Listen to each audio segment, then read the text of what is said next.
It's time for Twig This Week in Google. Great big panel for you, including Kevin Marks and Kevin Purdy. We're going to talk about the latest news from the Googleverse, including the big story out of Facebook.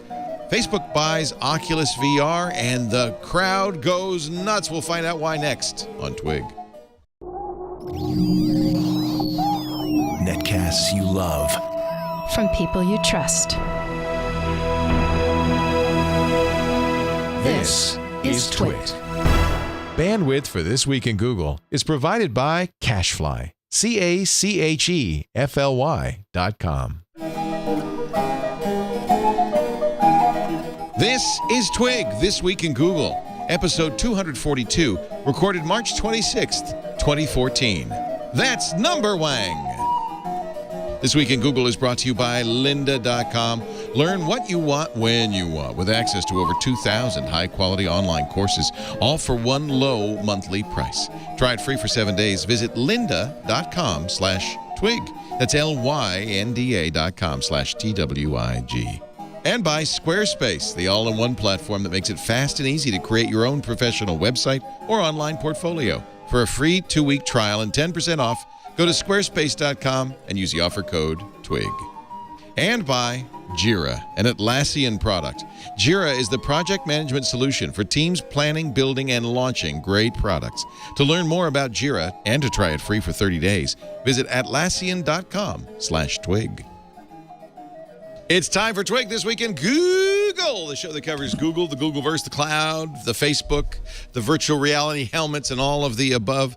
Ladies and gentlemen, we brought in a massive panel for today's show. I'm going to start way on my left with Mr. Kevin Purdy, who wants everyone to know he does not normally comb his hair like that. Hello, I'm going to a girl development party later, and the theme is nerds. That doesn't help. Yeah, I know. CompleteAndroidGuide.com, ladies and gentlemen. Or thepurdman.com. Or thepurdman.com. That's my name. He's the Purdman of Alcatraz. Yes. Nice to have you, Kevin. Gina Trapani's still in her mom's basement. This show is really not going well. She's being held prisoner. Would someone please call the authorities? No, this don't is call the authorities. This is the last show in the basement. If I have to be in my home with holes in the walls, that's what's gonna be. But next week I will be either in my home or in my office. I'm not sure, but I won't be in Mom's basement. I didn't mean to discourage enjoy this. The glow of the no. You want to discourage this. I love this. I love it. I know you guys love it. I promise you're going to be in your house next week. It's not like the contractor's going to put the hammer through the wall into the next apartment or anything like that. It's going to all be done soon. It'll be fine. Both Kevin and Gina are doing home remodels right now. And I also I was getting some stuff put in. What is it about contractors? They get it half done and they leave. And they don't come back. Half-life. And you're like, and they left the drop cloths everywhere. Like some developers I know, too. It's a little bit like programmers. Oh, that ain't right. That ain't right. Ouch. Burn. That's Jeff Jarvis in his beautiful library.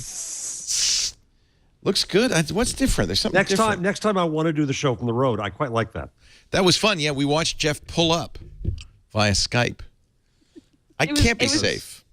News in action. Well, I have this great little thing that, on the dashboard, and the phone's right there, and I can just drive and talk. Yeah, I think it's fine. Awesome. We loved it. And we got a good look too at your beautiful estate. Your country estate. A snow pile. Yeah, hard to believe. Wow. Kevin Marks and his birds are back. Hey, Kevin. Good to talk to you. Good to see you too. We got a great panel today. Well, I think we should kick things off with the big announcement yesterday. Facebook was acquiring Oculus VR, the makers of the Oculus Rift virtual reality helmet that blew everybody away last year, and actually this year too, for $2 billion. Not exactly sure what Facebook wants to do with a virtual reality helmet. Kind of mixed reactions too. If you go mixed? Oh, it seemed uniformly pretty pissed off. If you go to the Kickstarter project, because as many of you may know, the Oculus Rift was a Kickstarter project. A lot of people put money in. They were asking for, I think, Well, let's go see. They were asking for a few $100,000. Ended up getting $2.4 million. People got what they paid for, right? They got the developer kits, yeah. We did. Well, it depends what you paid for. For instance, if you just supported it with $10, saying, "I think this is a great thing. I can't afford to buy one, but I just want to put some money into this, so that you continue to build a fantastic virtual reality experience for gamers," then you might feel a little miffed. If you read the comments, there are a lot of people feel very miffed. I was a $300 level backer, so I got exactly what I paid for, an early Rift developer kit. But I think also you give people. Well, for instance, let's go to Notch, the creator of Minecraft at Mojang. He was very interested in the Oculus Rift. Went to visit them. Thought this is really an exciting thing for us. As soon as Facebook bought him, well, I'll give you his post at notch.net. Virtual reality is going to change the world. It's amazing. You strap on some gear, then you're inside whatever world you want. I got my Oculus Rift development kit, played around with it. It was convincing. He visited the office a couple of weeks ago. They wanted Minecraft. I said, it doesn't really fit the platform. It's on Java. But maybe we could do it. So he and the folks at Mojang started talking to the folks at Oculus Rift. And then he says, not 2 weeks later, Facebook buys them. Don't get me wrong, VR is not bad for social. In fact, I think social could be one of the biggest apps on VR. But I don't want to work with social. I want to work with games. And I did not chip in 10 grand to seed a first investment round to build value for a Facebook acquisition. So he's pulling out. That's an example of some of the people who are a little bit upset. I don't think anybody who has invested, however, in the real world invested in the Oculus VR is too unhappy. They're going to have a big payday. As someone pointed out, I think if you had invested the $300 for the kit, the developer kit and the headset, and if that had been a real investment, like it eventually will be under Title III, you would now have on the order of $20,000. Yeah. Had this been an actual investment, you'd have 20 grand in your pocket. Which is there was a great piece in the show notes by Joel Johnson this morning on Valleywag or Gizmodo. Or that's who gave that number. Yeah, and I think it was Johnson. actually more than that, Kevin. I think it was more like 220. No, he said, and then somebody calculated it better. And was that what it was? Yeah. Okay. Yeah, factor attended there. You would have on the order of $200,000. It's interesting. What I found most interesting about that piece and that argument is that it's true that down the line are some regulations that will allow people to invest at that kind of level without having to be what they call an accredited investor. Right. And so that's the Jobs Act, which is passed into law. Jobs Act Title III, I think, currently making its way through SEC hell. Right. But when it arrives, it would prevent it from seeming like. Oh, you got muted, Kevin. Right when you said seeming like. We'll never know what it seems like. Can you unmute there? Now he's just frozen in time. Oh dear. Well, yeah, I think that Joel Johnson has the right title for this Valleywag piece. Oculus Grift, he calls it. Kickstarter is a charity for venture capitalists. Is this unreasonable? I mean, don't we all know going in that? Yeah, I think so. I think that's the deal. No, you don't get equity. And I think in the end, I think it's a good piece by Joel because he says, I got what I paid for. You may not like it, but this is the deal. Sure. He also points out, though, that it would feel a lot different if it was a company that got to $2 billion through hard work, sales, iteration, and such, versus a company that's just being craned out at $2 billion. Yeah, in fact, it seems unlikely that, although Mark Zuckerberg did say that they were going to continue with the game stuff, it does seem unlikely that this is now going to become a consumer product in any near time frame. No, not necessarily. I mean, they've given them enough that they're in the league of the other two that they've bought that they haven't completely destroyed. They've WhatsApp and Instagram. Yeah, they bought a lot of companies that they've shut down and folded in for engineers, but they've said this isn't one of those. Well, is this an investment then by Facebook into a whole new category for Facebook? Well, some of the commentary I saw was saying Facebook missed the boat on mobile gaming. They want to make sure they catch the next wave of gaming, and that will be this, which I'm slightly suspicious of because like Notch, I remember playing VR helmet games in the early 90s, late 80s, which was.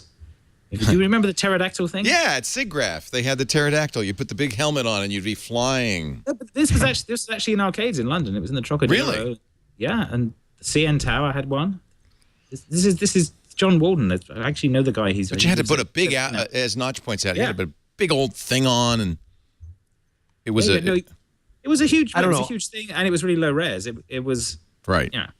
Well, and the other sad thing is that for people who, like me, bought in, we only got to see the low-res version 1 of Oculus Rift. We never did get to see the second one that everybody said, now they've really got it down, and we probably never will at this point.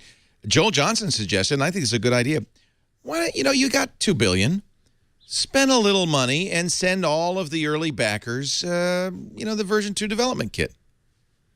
Or maybe just $10. That would be a nice thing to do. That would be a nice thing to do. Yeah. But they have they have VCs now who would like to recoup as much of their initial seed investment as possible at a high rate as possible. That's the nature. Well, they already have. I mean, that's the point. They just got their payday, right? 400. Sure, but now they have to approve. $400 million in cash, $1.6 billion in inflated Facebook stock.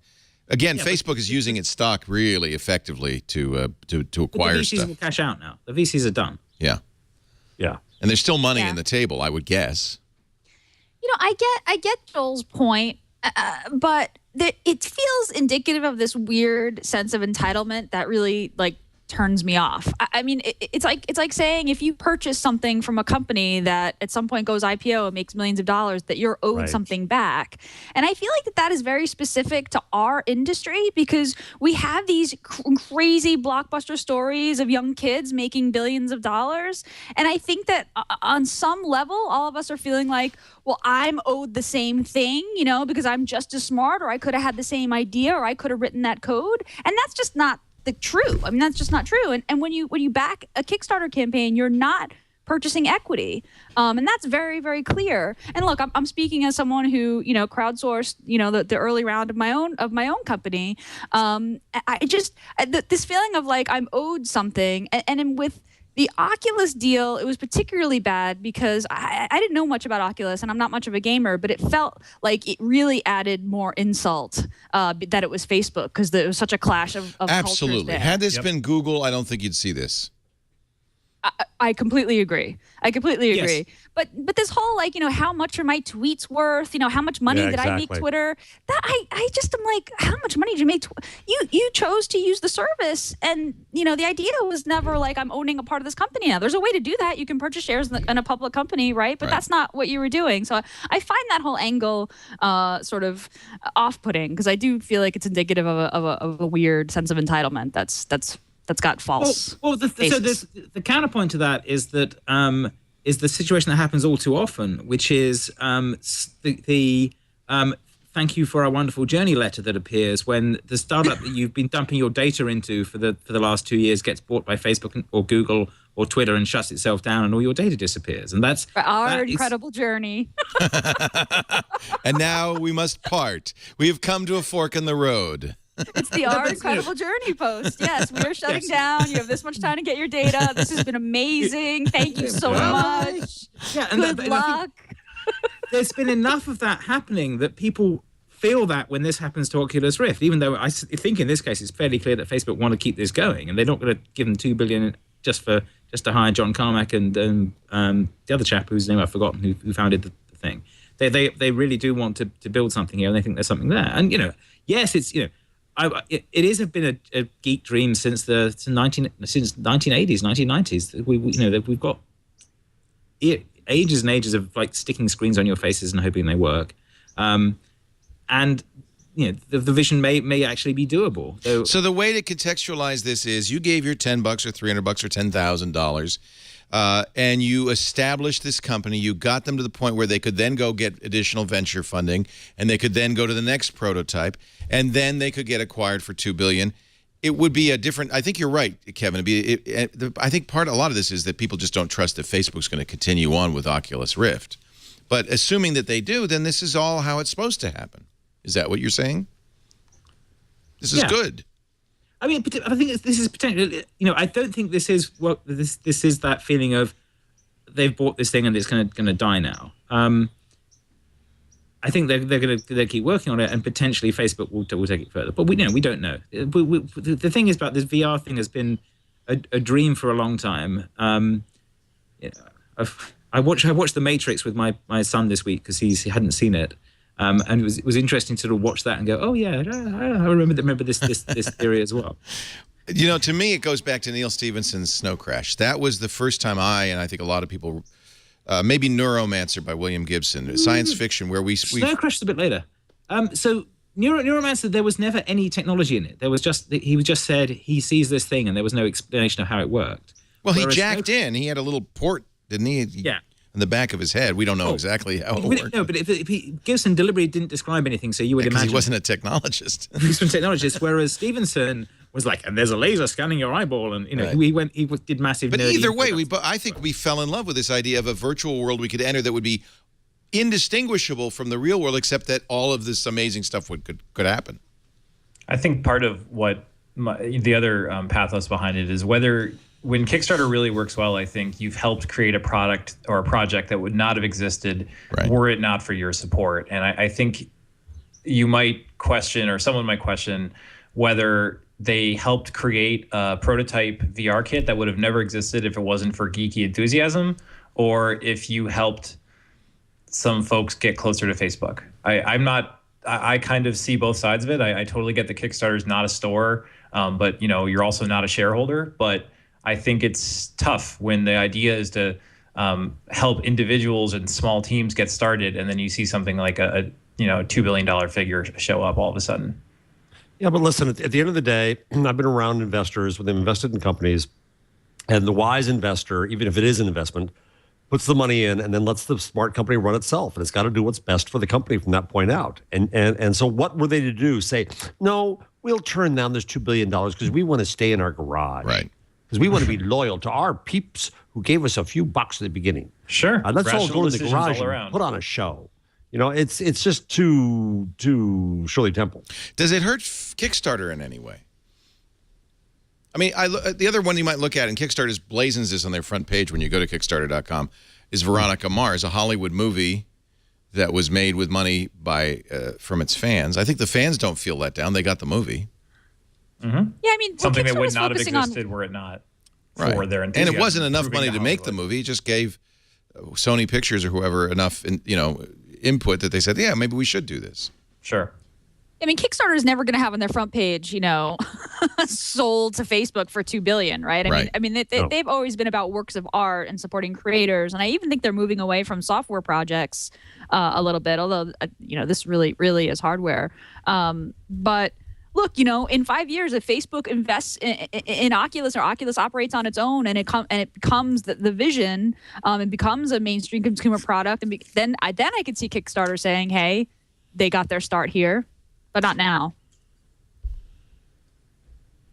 The other thing about this whole thing, too, is I still don't know what Facebook does with it. I'm getting flashbacks to Second Life. Yeah, I think it's well beyond that. But I think it is the reason I bring up Snow Crash or Neuromancer or The Matrix or whatever is because I think that many of us geeks share that dream, right, of a world we can enter. And it's a social world, isn't it? It's a social network. I think what Zuckerberg said I thought was very important yesterday, which is he sees this as a platform, and I think Facebook's being very aggressively interested in what's the next thing. They almost missed mobile, which could have killed them, and I think they're that's why they're being very aggressive with Instagram and WhatsApp. They want to be, and I think they implied that they feel like VR could be the next thing, maybe after wearables or maybe as part of wearables. Well, that was the Rafe Costa post was good on this because he was talking about the different variations on a theme here, where he basically says there's like 4 different. He did a quadrant diagram, which is like what you do when you're a game theorist. But he says there's this difference between virtual worlds and augmented reality and life logging, and that you end up in different quadrants of this depending on which species you're doing. And Google Glass is basically mostly useful for life logging with a little bit of augmentation. But to do an actual augmented reality, you want to have glasses that will let you overlay stuff on the world, which is some of the stuff that John Walden, who did the original virtuality headsets, is doing now. He's building very, very good heads-up display things that have got mostly military uses, but could be useful for individuals too. There's the ski goggles that do that, but they're just giving you little Terminator displays as opposed to actually replacing bits of the world, which is one of the things that people wanted to do with this. And then the idea of a virtual world that you completely disappear into, it has been this thing that people have dreamt about for a long time, and that is potentially doable. Though I've always found that it gives me a headache, but that's because for the same reasons that watching 3D at the cinema gives you a headache, because your eyes are trying to focus at something that's at the wrong depth. Yeah. Rafe quotes John Carmack, who, of course, the creator of Doom, and very famously went to Oculus VR to work on this. He tweeted today, "I have a deep respect for the technical scale that Facebook operates at. The cyberspace we want for virtual reality will be at this scale." So it's true. Facebook's got the money. Facebook's got the scale, got 1 billion users. If you're going to make a metaverse, I can't imagine a better company to be doing it with. Well, maybe Google. Yeah, his reaction was a little bit defensive. He tweeted something like, "I'm coding today," which was the same thing I was doing last week at this time. Yeah, see? So like, okay. Yeah, okay. nothing's changed. Yeah. Still got long hair and a katana. I can do this. I like this Rafe Koster post is very interesting. Yeah, Rafe's a good thinker on this stuff. Yeah. But one of the interesting things last week with GDC and the reaction to GDC was a lot of people being very sort of stressed about where gaming had gone, and the effectively the destructive effect that all this selling rubbish all the time inside mobile gaming has had on game development and the ideas of it. And this, I think part of this sort of backlash is that this reaction was they were thinking, great, this is finally us, like, dedicated console gamers going to get something that's even more immersive than staring in front of the TV, and it's not going to be like all that rubbish on mobile and Facebook, which has been this sort of culture war that's been going on in gaming for a while.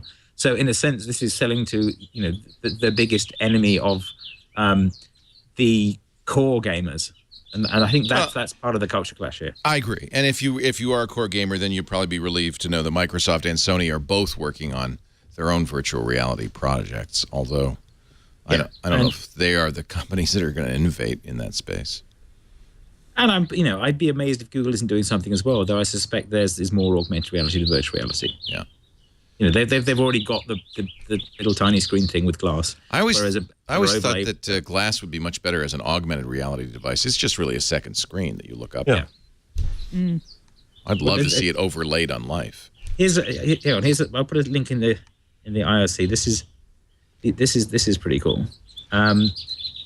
This is, you can get that up. This is the company that John Walden, who did Virtuality like 25 years ago, which was the original arcade VR stuff. He's been still working in optics, and he's got these neat, like, he's just gone into the core tech of it. He's got these overlay glasses that are bright enough and high res enough to actually overlay stuff on your vision. And the point is, they're building chips for it now. I'm not sure they've done the whole software stack, but there's a little interesting history of all the different variants of this that they've had. And of course, our friend Jerry Ellsworth, she came up here and she had a Kickstarter project called Cast AR, which is again for gaming more, but it was kind of wild. You wear glasses that project a gaming space onto a screen in front of you so that you can interact with it. I think this is something that it's very often the case with science fiction that inspires development. They want something that they read about, and I think this is where Rafe talks about the metaverse. I think this is what geeks want. So a lot of people are working on it in a lot of directions. It's just that it's Facebook. Do you want Mark Zuckerberg let me ask this. to be? If it hadn't been for the Kickstarter, let's say they hadn't gotten a dime from Kickstarter, never did that. Right. Would there be the same resentment? No, of course not. So it's not Facebook. Nobody itself. resents WhatsApp's getting 16 billion. I mean, we're all kind of flabbergasted, but nobody resents it. Yeah. So yeah, and I think it wouldn't have been if had it been Google or Apple. I don't think it would have been this kind of reaction. Maybe Apple. I don't know. Go ahead, Kevin. The metaverse was a mall as well. I mean, the metaverse was a very commercialized vision, right? And that's that it was the assumption that it would eat the web, and which was, remember this a lot of this was pre-web. When was Snow Crash? Was that 90? Was that? When did that come out? It's a long time ago. 92. That was required reading at the first .com I ever worked at. It was like part of orientation. See what I'm saying? That's exactly it. That's people wanted to live that 1992. Yeah. 92. So yeah, 92 feels like a long time ago. Well, there's. Yep. I've linked this thing before. Douglas Adams' Hyperland. That can be my link of the week, if you like. If you haven't seen this, it was a documentary Douglas Adams did in 1989 with friends of mine at the BBC, which was talking about what it means to interact. It's actually starting at the beginning isn't a good idea because it takes a long time to get going. It starts with Douglas Adams being asleep, but he talks about the idea of interactivity, and the examples are based on HyperCard and video discs and little bits of VR, and they've got these lovely floating icons and things. There's an idea of how you interact with it. And wonderfully, the avatar talking to him is Tom Baker, camping out. Doctor Who. Ex-Doctor Who. It all comes back to Doctor Who, doesn't it? In the end. So if you haven't seen this, see this. But so you watch this, and he has this little person who pops up. He asks questions of, and he just finds things, and everything's linked to everything else. There he is, sticking his face in, and then at the end, they start going into VR, and there's a great bit. I'll see if I can. I found the VR helmet. They're showing a NASA. Yeah, it's just for this bit. So this is the NASA guy who puts the VR helmet on, and then look at the size of that thing. Oh my god, this thing is huge. This is just down the street. This is NASA Ames, and it's not even good. He's got a model of the room he's sitting in, which is like a grey cubicle, and he walks around in grey cubes. Oh. Most of us do not want models of the rooms that we're in. Yeah, but understand that this is the base technology. They just got better and better and better. That's all. But this was Yep. I'm telling you, this was '89. We had this. 1991 was when Virtuality built the arcade things with the pterodactyls and those. So things. these both predate Snow Crash. And then Snow Crash was being written about that time. Right. I mean, it took him a while to write it. So it was published in '92, which means he was running it around 1990 as well. Right. But that was thought through about what you would actually do with this, and then the web came through and sideswiped everyone, and this piece has been sort of sitting on the side for a bit, so it's nice to see it going back again. Yeah. But it was very much a sort of and I suppose the other fork of this is Second Life, which was the other assumption of the metaverse and the virtual world, but that was all done on the screen. Right. And that it's still ticking over and it's there, but there was a huge excitement around it as a space for commerce. But people did exactly like the NASA guy. They built models of their shops in it, which was like, no, I don't want a model of your shop. It was the single most. I would nominate Second Life as the single most overhyped thing on the net. Yeah. But like all of these, they're early stage, and things will evolve. The early net was pretty. The early web was pretty awful too. Yeah. I think that this is aiming towards something very exciting. And if $2 billion investment from Facebook moves it along, I guess I'm all for it. We're going to take a break. When we come back, changelog time. Gina Trapani will have the latest from Google. There is a lot to talk about, so we're going to dig right into it. But first, a word from our friends at lynda.com. Lynda.com, the best online learning company ever. Can help anyone learn, not just, I think a lot of people think, oh, that's where I go to learn Final Cut or Photoshop, but not just software. You can learn creativity. You can learn business skills. Lynda.com, you can even learn operating systems. If you're trying to get used to Windows 8.1 or OS 10 Mavericks, they've got it. Over 2,000 courses, many, many more courses daily. The thing about Lynda.com is the instructors are all the top in the business. They're great teachers, but more importantly, they're actually doing these things. Many of them are good friends. Our Photoshop buddy, Bert Monroy, has a wonderful regular show on lynda.com. So soft skills as well as hardcore skills. The content is curated chapter by chapter. Each lynda.com course is carefully constructed so you can learn from start to finish. And if you wish, you can jump right in because they've got, for every course, a complete text transcription. So you could say, well, I'm learning the GIMP, but I just want to know, how do I make a 3D model? And you could jump right into the part you want. Courses for all experience levels, too. Beginners, intermediate, and, yes, advanced. You can watch from your computer, your tablet, your mobile device. When you pause on one, you can pick it up right where you left off on another. And lynda.com now has certificates of course completion, which you can publish to your LinkedIn profile. At lynda.com, since you're a Google fan, you might want to know that you'll also learn the latest in Google software and services, how to make the most of Google's cloud apps for business, productivity, and fun. You'll also can explore developing for the Google Cloud Platform, learn all you need to know about building Android apps with their SDK and developer tools. I mean, this is all in here.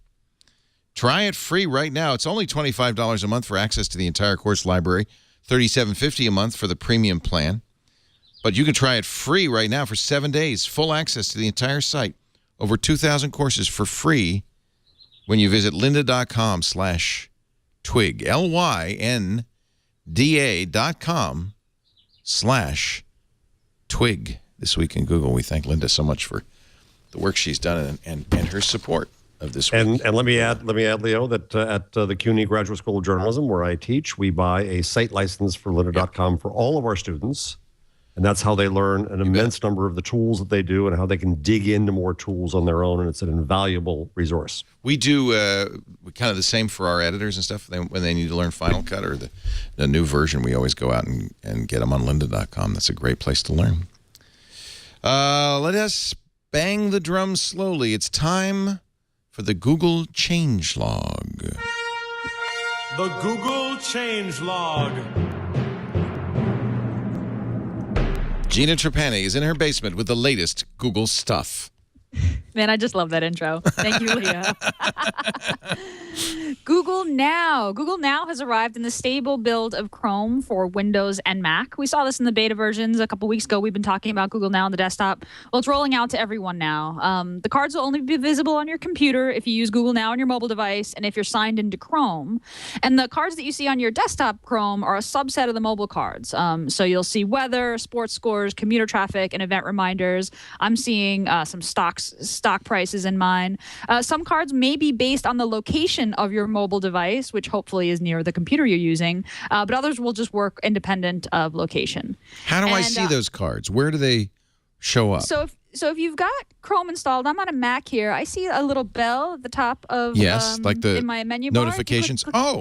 Yeah. You seeing Now cards there? Well, I see the notifications from Google Plus. Well, no, up in your Macs. Actually, in your Mac. Oh, in the Mac menu bar, there's another little. Oh, look, it's Greg Burnett's birthday. Happy birthday, Greg. Go. Yeah, you're right. Twitter stock falls 7%. There's always the weather. The weather's and there's always there. the weather. That's no nice. love for Linux, though. No love for Linux. Oddly, I don't think I have this on my Chromebook. And no love for Chrome OS. If you switch to a non-stable channel, Jeff, it's there, but... It's there in the beta? Okay. Yeah. I always run my Chromebook in the beta channel. That seems safe enough. Yeah? Yeah. What could Not happen? Canary. What could possibly go wrong? I don't see the Now ones in mine, but maybe I hasn't run the update. It's rolling out slowly. Okay. Now. Awesome. Google Play Music got a bunch of new features to the web app, that is. Drag and drop uploads, a mini player, and offline downloads. So you don't have to use that desktop client called the Music Manager in order to upload your music to Google Play Music. You can just drag and drop your music in the browser.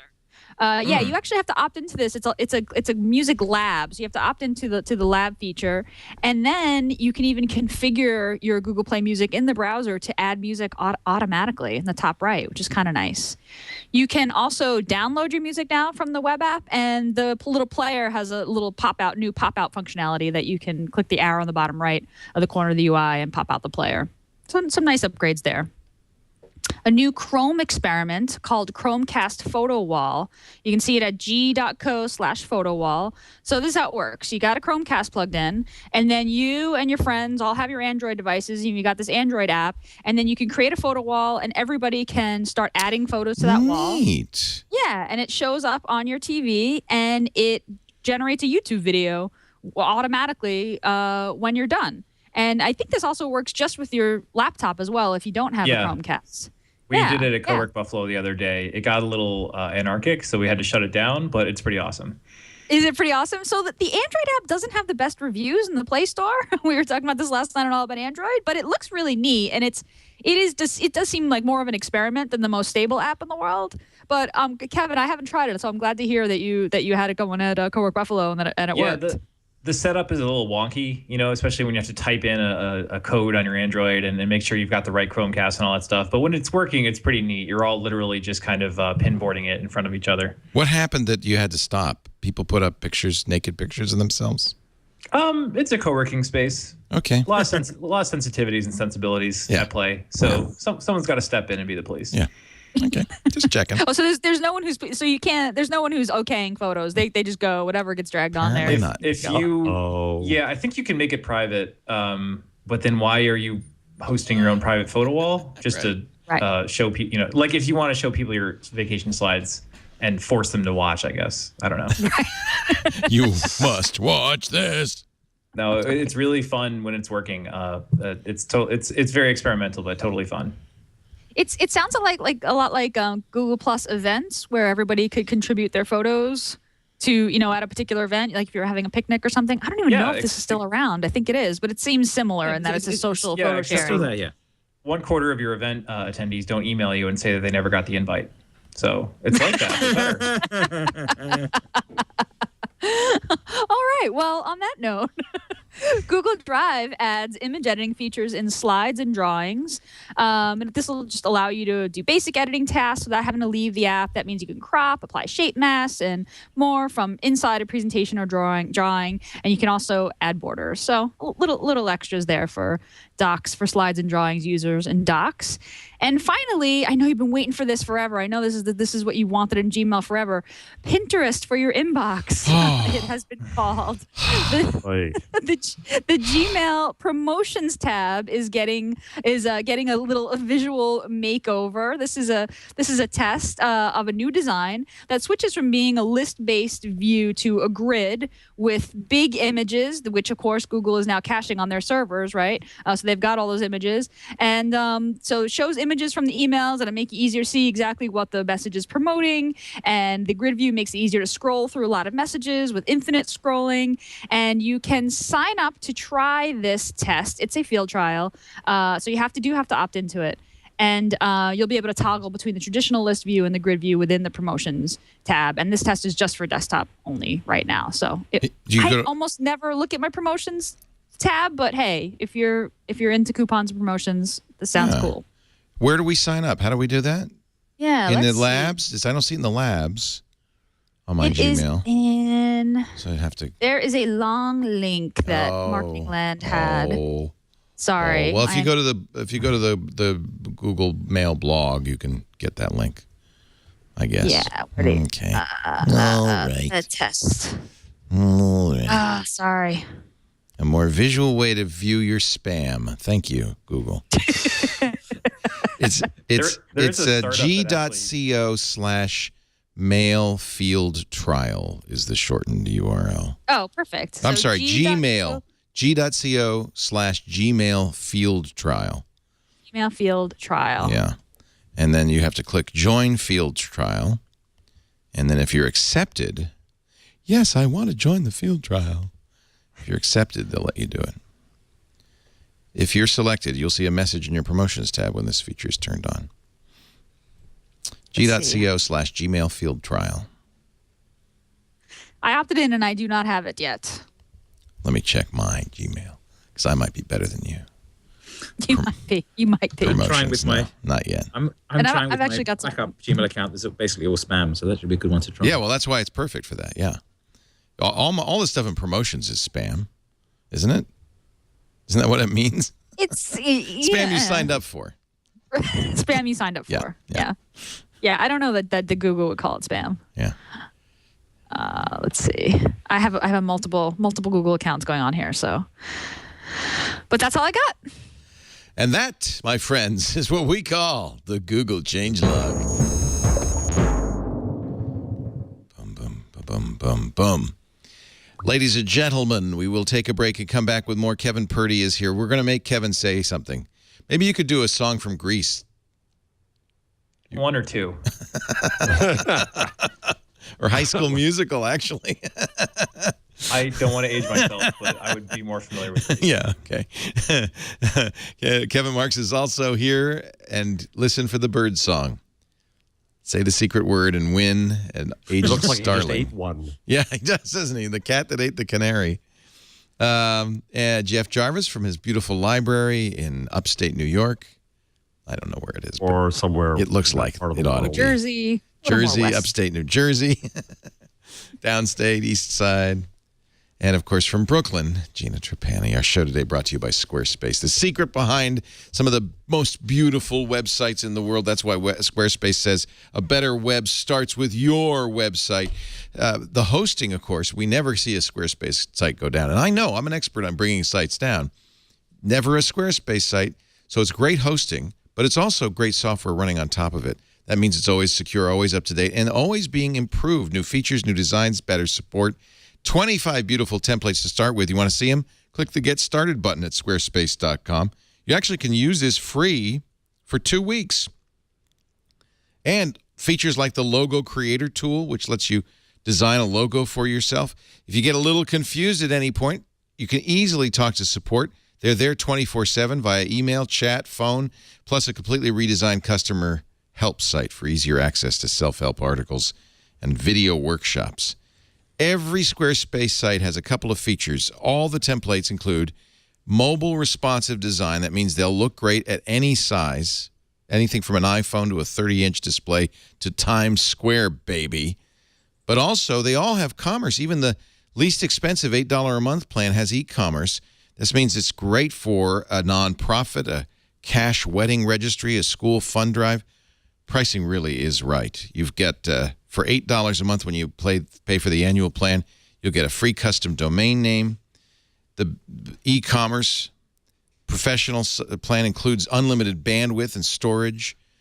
Add a full e-commerce solution for $24 a month, including carrier shipping calculators, label printing, integrated accounting. You've got the developer platform, so if you are a CSS or JavaScript wizard, you've got it all. They've got mobile apps, too, really nice mobile apps that let you post and manage your metrics. I tell you, Squarespace has got it all going on. Squarespace.com. Try it free for 2 weeks. No credit card required. When you decide to buy, please use our offer code TWIG, and you'll get 10% off your new site at Squarespace.com. A better web starts with your website at Squarespace. You're watching This Week in Google, and we are talking about the Goog and the cloud.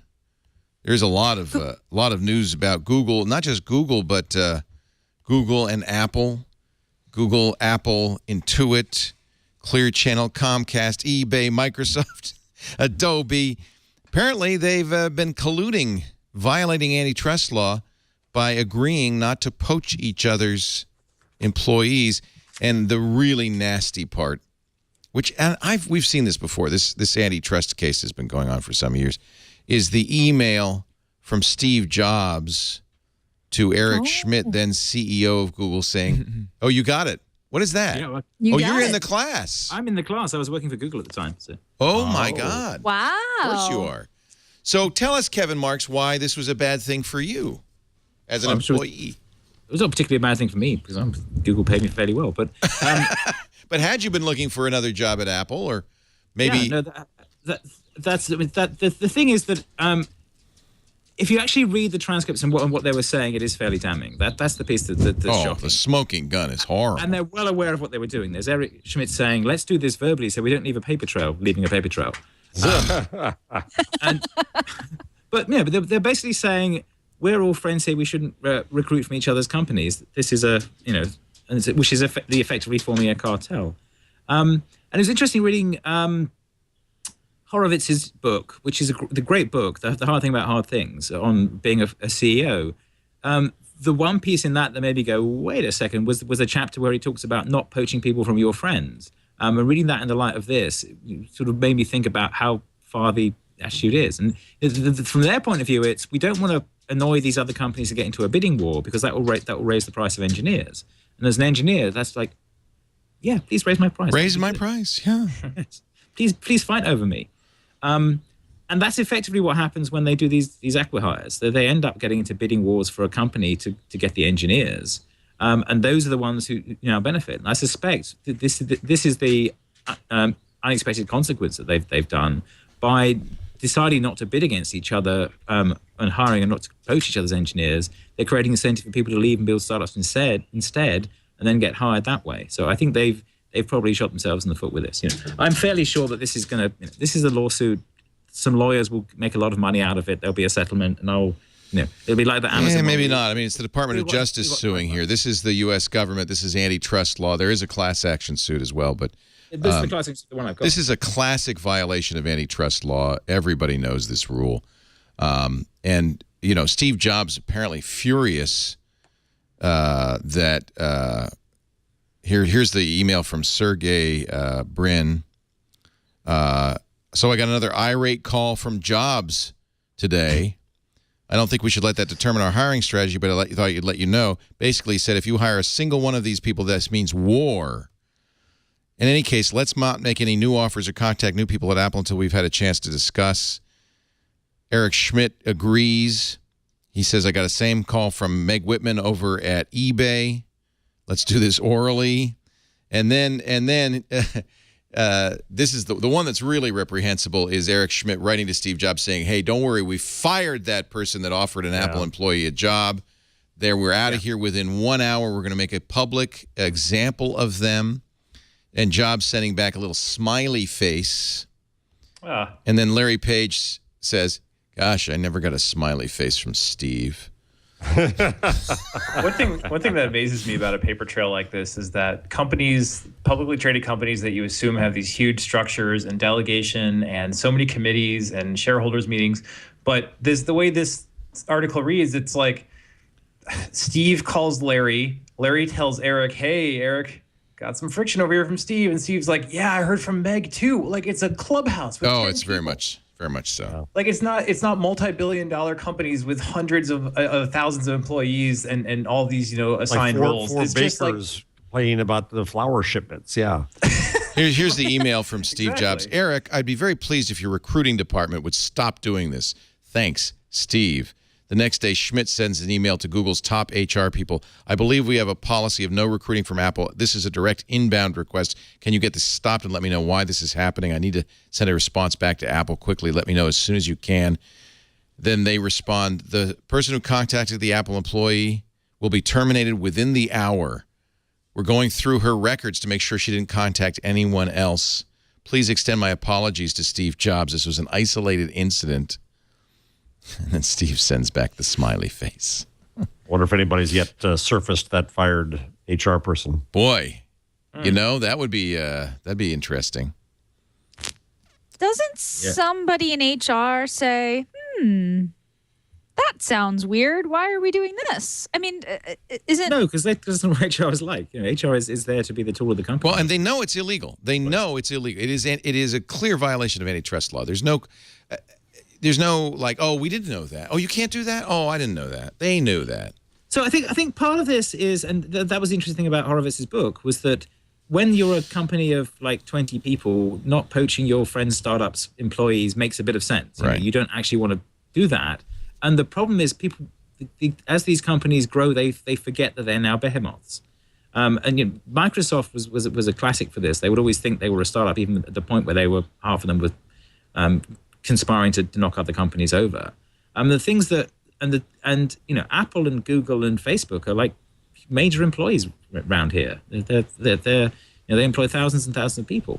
So at some point, what seems like a reasonable, like, okay, let's not get into a war over this, let's do this amicably, becomes this power structure, but the companies still think of themselves as small and scrappy, and that's the piece that's tricky. Yeah. And because when these companies grow like this, it does creep up on you, and the challenge is to put structure in place in time. I mean, we did a similar thing with the GitHub fiasco last week, where they've grown to be this huge company without building a management structure and still behaving like a bunch of kids hanging out, and now it's blown up in their face because they were ridiculously unprofessional.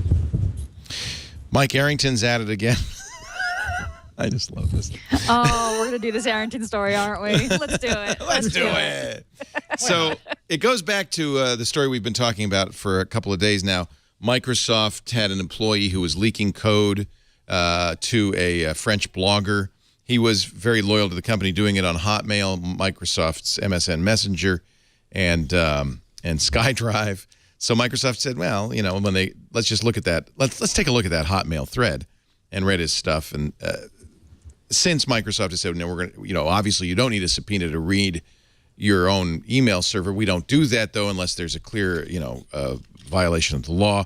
But from now on, we're going to have it live up to the standard that we would have to if we were trying to read Google's mail, the standard of subpoena. We're going to hire a counsel who is a former judge who will review all requests before it happens. Not that it happens very often.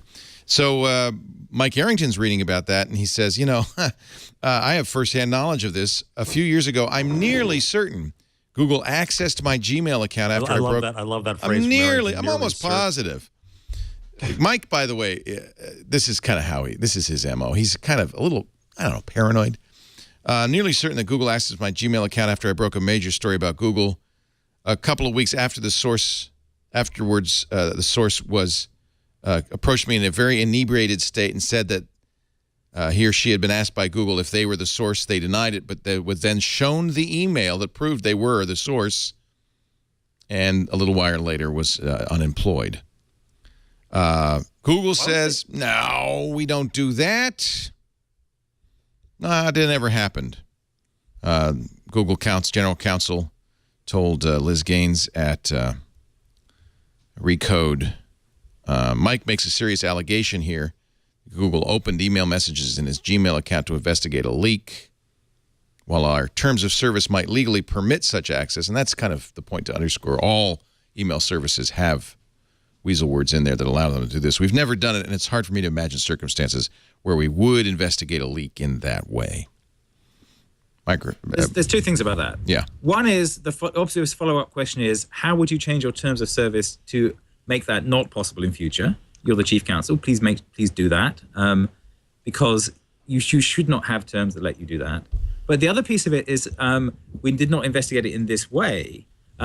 What will have happened is they will have had some kind of security team to go and look at this, and that may have been an outsourced team that went and did something more fishy. That they may have gone and looked at the employees' mail and investigated them and seen what other ones they'd use. Yeah. So Occam's razor would tell you it's almost far more likely that they looked at the email on the employee's computer than went through their own Gmail servers. Okay, but Arrington said the email that he saw at the party was sent from a non-Google account to Arrington's Gmail account. Well, sure, but what computer did he send? If you hire a private investigator, what do you think they're going to do? Right. They're going to read the emails. They're going to go and try and hack their employees' emails. Right. And they're going to do it. They don't really have to hack it. They can just look at it. I mean, yeah, it could have been in that he was using some non-Google service. Right. He wasn't completely stupid, but clearly he was clumsy and drunk, according to Mike. Drunk later. The drunk thing is why does that need to be? Couldn't you have just said the employee came up to him at a party? Because it's Mike Arrington. He's making it colorful. It's Mike Arrington, and he has to be a dick about it. Well, there's my Kevin answer. and I have some experience in this role. Oh yeah. We don't want to bring that up, but no, I get on with Mike, and he's a good journalist. He does interesting things, but he will grandstand a little bit about this. Like when he got all the Twitter internal emails. Yeah. He's not in a great position to grandstand about this, given that he got leaked Twitter's internal emails That's a good point, Kevin. A big chunk of time trolling. That's a good point. We should just say, your email is never and has never been private. And if you want to send private email, there's encryption, and use it, because that's really the fact. But what Google should say is, we shouldn't. If we don't want to do this and we're not going to do this, then we should change our terms of service. That's the pressure to put back on them. And it shouldn't be us saying change your terms of service to be like this. It would be, okay, General Counsel, you said that you don't do this, therefore change your terms of service so you can't, and explain to us why you can't do that. Yes. As John Gruber said, it is interesting that they chose to respond at all to this particular, allegation of email reading, whereas there are 6,000 others that exist on the web in some form. But they these days you got to respond to Arrington. We didn't do this to Mike Arrington's claim. Well, and also Kara Swisher, it was re-reported and spread out, so they wanted to get it under control.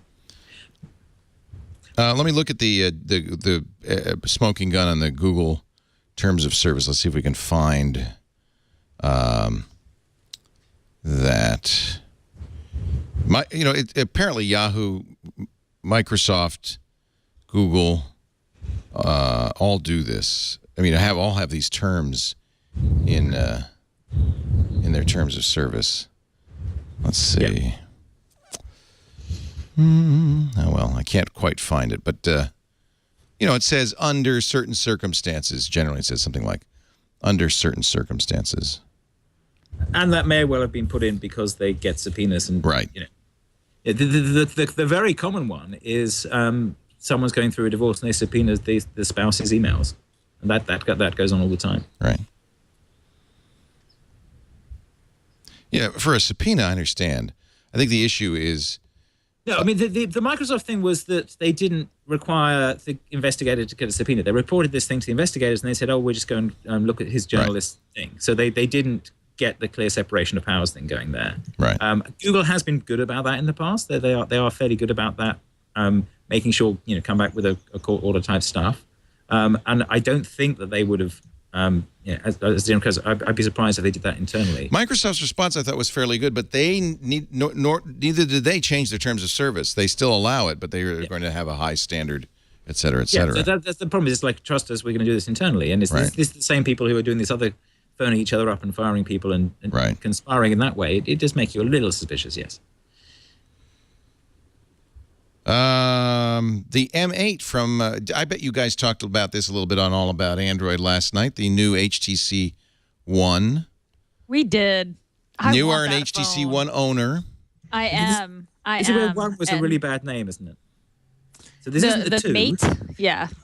They are offering it on the Google Play Store, which, the M8 because, Mate. Oh, I didn't even get that. Oh, I didn't either. It was the M7, was last year's. You own an M7.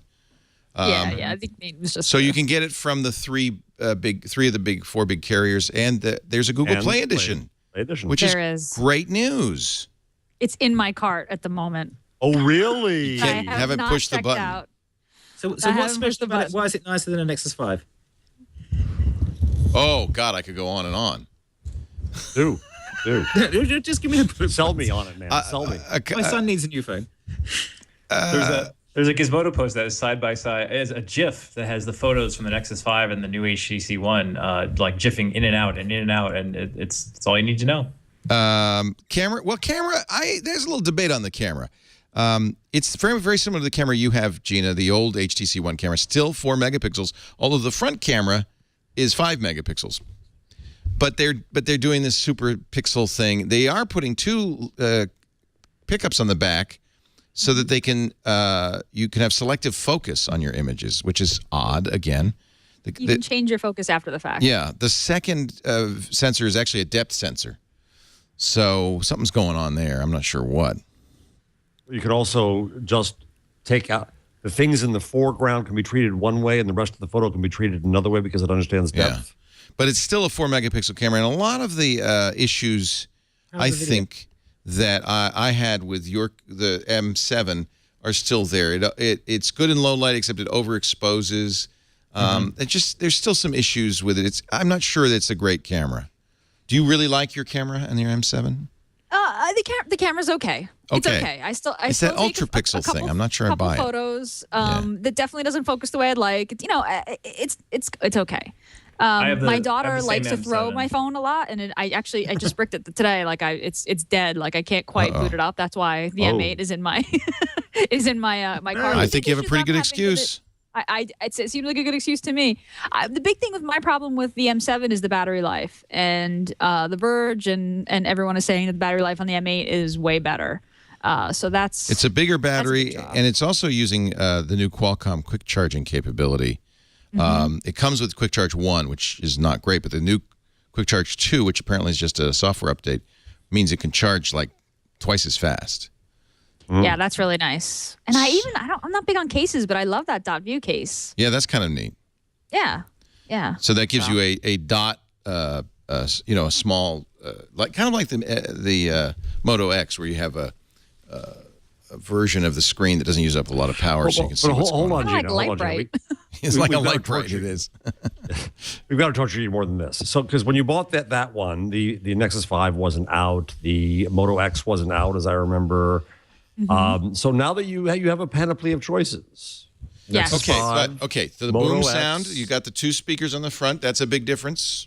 I love the speakers on the front. Sound is really much better on the HTC One, both the 8 and the 7. It costs twice what the Nexus 5 does. It's $700 instead of $350. You can put an SD card in it, which you can't do in the Nexus 5. Which is also nice. That's right. Yes. That's right. I think the screen's better. I like the screen better. It's 441 dots per inch. It's a very high res screen. Well, it's the same as this. Great. I mean, they're both. They're both 1080p. Yeah, I guess it's exactly the same, isn't it? Yeah, they're both 5-inch screens. Okay.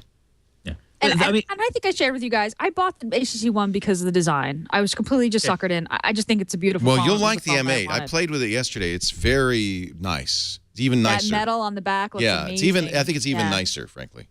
Yeah, a little softer than the not as kind of rectangular. It has a little bit more rounded edges. More roundy. Feels good in the hand. Yeah. I think if you're getting the Google Play edition, I think you're spending $350 for better hardware design, because otherwise it's the same software, right? Yeah. Yep. Yeah. Well, the Google Play edition is just it's the same as the Nexus 5, Android, right? Yeah. Yeah, it's the same as the plain Nexus 5, Android.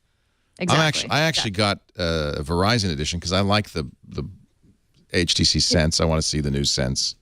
You like Zoe's, right? I love Zoe's. It's okay. Zoe. Apparently, they've improved the Zoe's as well. You know what's sad is these. I think these really are great phones. They're comparable to an iPhone, they're really among the. But because they don't have the marketing budget that Samsung does, they just don't. They get no traction. HTC itself is not doing so well. Every time I see a news story about them, right, financially and market share wise, they're struggling. Yeah. Despite putting out phone after a few phones now, where every site almost is in agreement about how good they are and how well designed. Yeah. So 32 gig Nexus 5 is $399. 32 gig HTC One M8 is $699. So it's around about $300 more. Would you push Gina to a Moto X, Leo? No, she likes her metal. She's beyond that, eh? You love the Moto X though, Leo. I do, but I have a feeling I may be trading it in for the M8 when it comes. Oh, really? Yeah. Well, it's see, I got the M8 with all that Sense stuff on it, so we'll see. Yeah, and I don't know that I'd buy 5 right now. I feel like I'd wait till after Google I/O. Oh, yeah, you might get one in the mail under your seat. Yeah. That might be might be something new soon, right? Yeah. But that's always the case. Well, there will be a new Moto X this summer.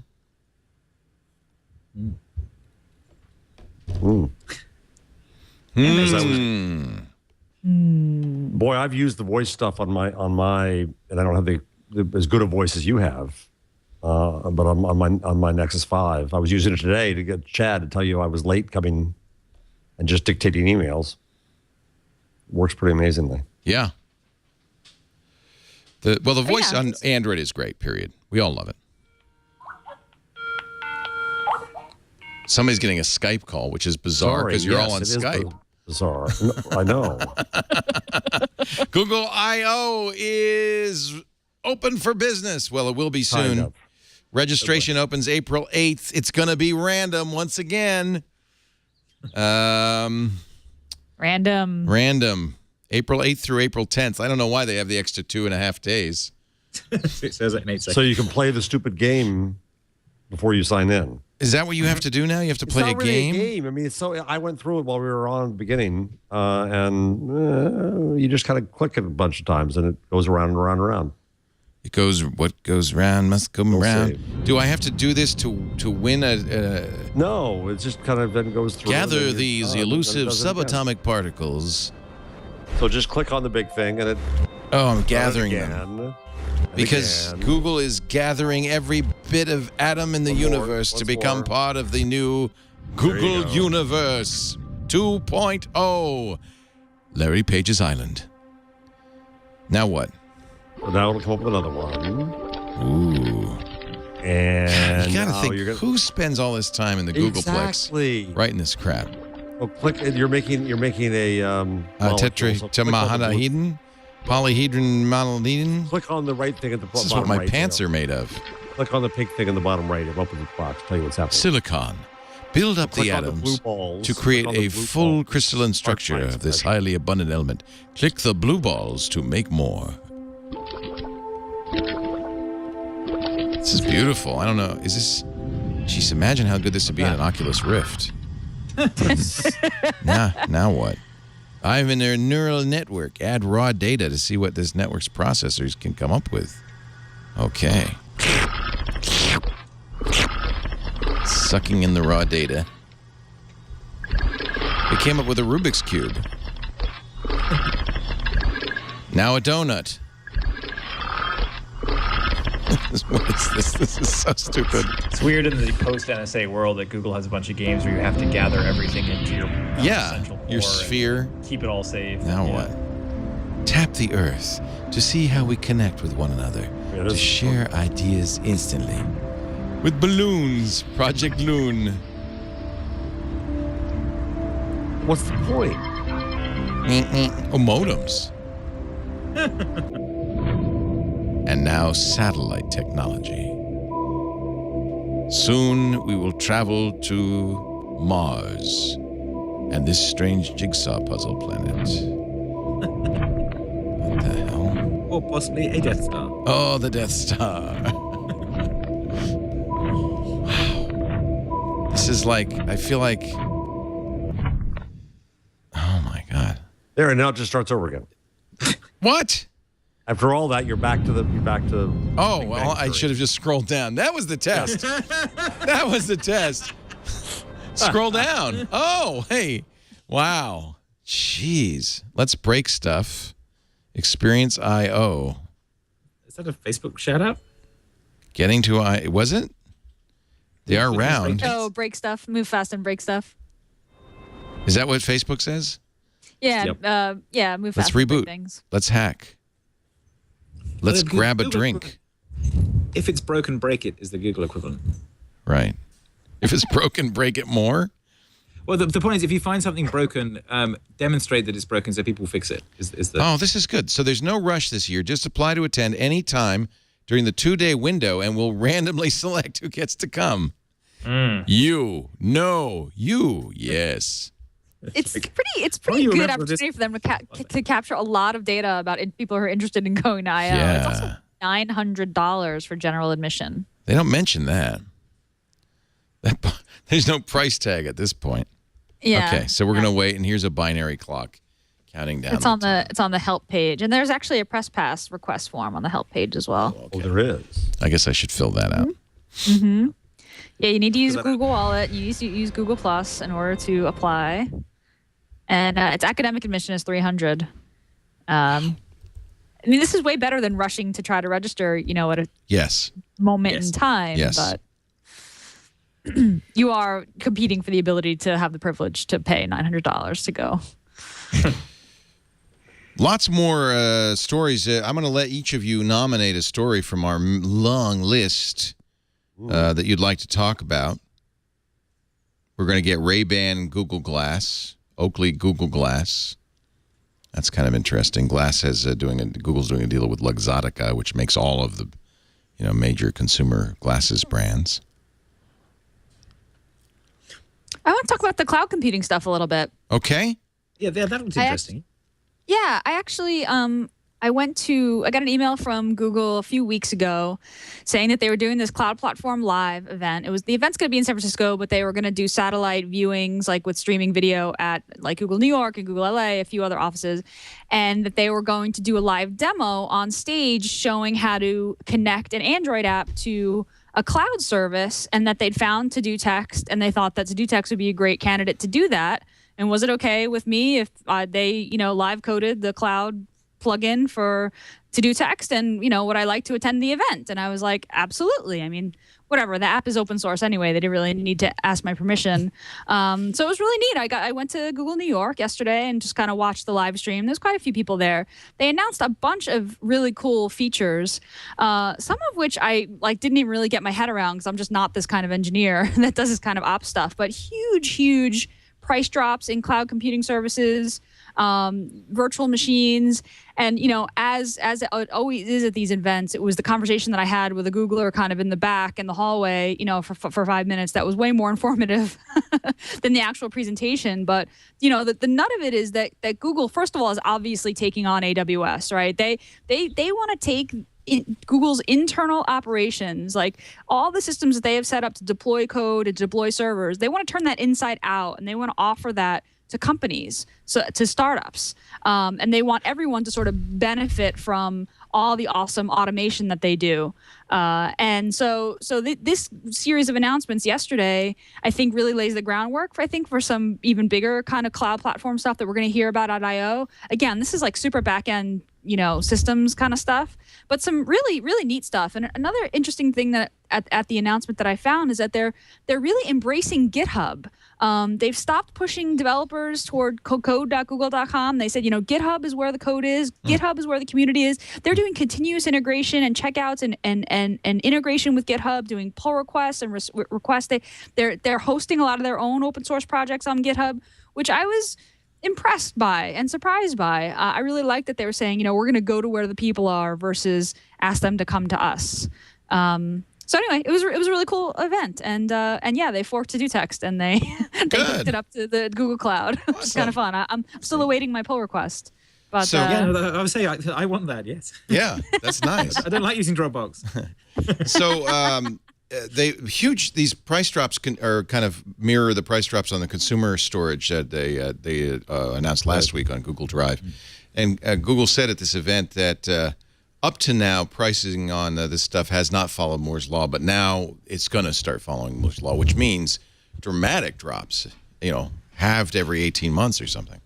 Yeah, and they've got AWS in their sites. I mean, the first question that they got was like, hey, are you going to offer tools? The person in the audience stood up and went to the mic and said, are you going to provide tools to move from AWS? And, the Googler on stage said, we will provide tools to switch from other providers. Like, they wouldn't even say Amazon. Right. And so whenever although Amazon's event is today, I might point out. Yes. Well, right. Amazon just announced virtual workspaces, which is really cool. It's I'm like very deploying intrigued. A desktop. Yes. Yeah, you deploy a full desktop into the cloud. So it's like you can have a Windows desktop running on an Amazon workspace and get to it through your Chromebook. Pretty amazing. I think not on the Chromebook. Oh. I think it's not compatible with the Chromebook, the last thing I read. So seriously? No. Why not? Yeah, which is kind of interesting. I'm not sure exactly what that all meant. I read a long thread about it and I wasn't clear, but yeah, apparently there's an issue with the Chromebook. They said any device with an internet connection, so that'll be interesting to see. Yeah. There's an actual technical issue or a political issue? I don't know. You know what? I'm going to have to. I read this on Google Plus today. The idea is, though, that, for instance, a business could have a provisioned workspace that you, as a worker or a student, could do it with a school, could log into on any internet-connected device, and there's your apps, including Microsoft Office, for instance, if you want it or whatever. There's all your data. For a company, it means the data is stored safely in the Google Cloud instead of on some worker's local desktop. The Amazon cloud. I'm sorry. Yeah, the Amazon. Although, I got to say, Google's got managed workspaces or managed virtual machines. I think that probably they can respond by doing something almost identical. Right. But they don't. Google's supporting Windows Server. Right. I don't think Google. So I think Google is not saying run Windows in our cloud at all, whereas Amazon is saying, sure, you can run Windows in our cloud. So we're agnostic about that. So that they may be pushing that difference. The upshot is we're in the middle of a all Linux, war. as far as I know. Yeah. and it's great for everybody, right? Because prices are going to go down, the tools are going to get better. It's great for everybody. We want a war. Yeah, we want a war. We want It's more than good one for provider consumers. for all of these things, which is good. That's definitely true. Particularly small businesses. Yeah. So this is actually in response to your post, Gina. It would work well with Chrome OS, but doesn't work with it at all. You could use Chrome desktop sharing if you first connected from some other client. So you could point your Windows machine at it and then Chrome into your Windows machine, which is pointed at the Amazon. Yeah, I don't know if this guy, Charles, knows what he's talking about or not, but that's not encouraging, if that's the Womp case. womp. Yeah. That would be anti-competitive, I would imagine. No, I suspect it's just that Chrome is not something they bother to install yet because it's not a big install base. Right. This says works with Windows, Mac, iPad, Kindle Fire, Android tablets. Kindle Fire. Of course So you need some sort of a client app. It's not a browser based. That's probably what it is. That's what I was. I assumed it was browser based. Yes. So if it's not browser based, then that's a shame because then it won't work on a bunch of other things too. It's a good deal. For $35 a month, you get a single virtual CPU, 3.75 gigs of memory, 50 gigs of user storage, Internet Explorer 9. Really? Firefox, Adobe Flash, and Adobe Reader. That's the standard bundle. You can get Office Professional for $75 a month. Wow. Things I never use. It's basically Windows 7. You're getting Windows 7. Woohoo! In the Meanwhile, cloud. Microsoft is taking the word Windows out of Azure. Yeah, no, it's just Microsoft Azure. I don't know what that means.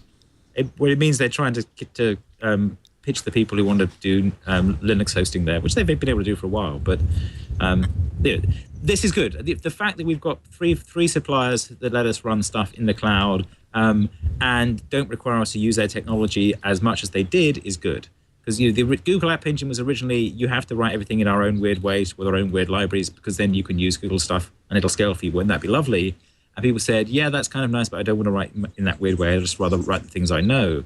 And what's changed with the Google Cloud Engine stuff is that they're saying, okay, we'll deploy SQL, we'll deploy Cassandra, we'll deploy a bunch of other things.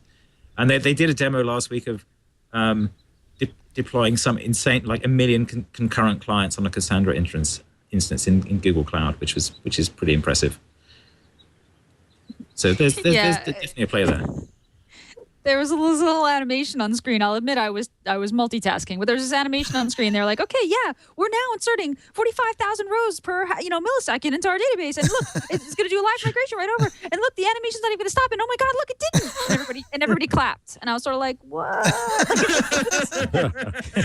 It's like one of these things is just so impossible to demo, But okay, right, but live migration happened. Like I believe you. Well, it's also like they have to create 1 million clients as well in order to do this. Right, it's like let's deploy 1 million clients to run. So we've got a server, and then we've got to deploy another 1 million clients over here to attack our server. It's like, okay, I'm glad you guys are doing that. I don't want to do that. That's good. That the message is we deal with this and you don't have to, which is the message I want as a developer. Right. Doing that ops stuff is really annoying. I've done it. It's not fun at all. And having people specialists do it is a great thing. Yeah, and this is what this particular product manager was saying to me was that, at Google, they don't have ops teams. Like, they've automated the crap out of everything, right? And everything just kind of works. Like, they've got fleets of site reliability engineers, SREs, right? But this ops stuff they don't do, and nobody wants to do the ops stuff. And nobody should have to do the ops stuff. Like, and because they've optimized the crap out of it and automated it all, they want to offer those services to everyone else so that other startups don't have to have ops folks doing migration. That's awesome. We just switched to AWS, and I was up all night on Sunday migrating a database with my ops person, and that we had to take the site down for 4 hours. I mean, it was in the middle of the night, but that's something that really shouldn't have to happen ever. So you appreciate this? Yeah, I mean, yeah, absolutely. I mean, I have somebody who's really good at this kind of thing. I just sort of ran some scripts and stayed in chat and ate some pizza. Chinese food. But, okay. Yeah, exactly. I forgot your book. Yeah, pizza. But it is the worst kind of work. So the more that you can automate it and the more that Google can kind of open source their processes, it's worth the money. It's worth the investment. Any other stories before we move on that you guys want to talk about? Jeff, anything on your mind? Well, I've got two things. Pew mapping Twitter conversations. It's kind of an interesting analysis. Pew is a nonprofit, does research on how we use the internet. Great stuff. And they're talking about political stuff? Just conversations in general. And so they worked with, who was it? Well, for instance, they say that NodeXL, the Social Media Research Foundation, which created NodeXL to collect the data. And so they see various kinds of conversations. They see polarized crowds. We've heard a lot about that. Where people talking he about, said, she said, you political. idiot, you moron. Yeah. And then they map a tight crowd with highly connected, interconnected people. So it's not as if to say that there's just one kind of conversation. Conferences, South by Southwest tweets, for instance. Brand clusters, red dream of every brand there is out there, and community clusters.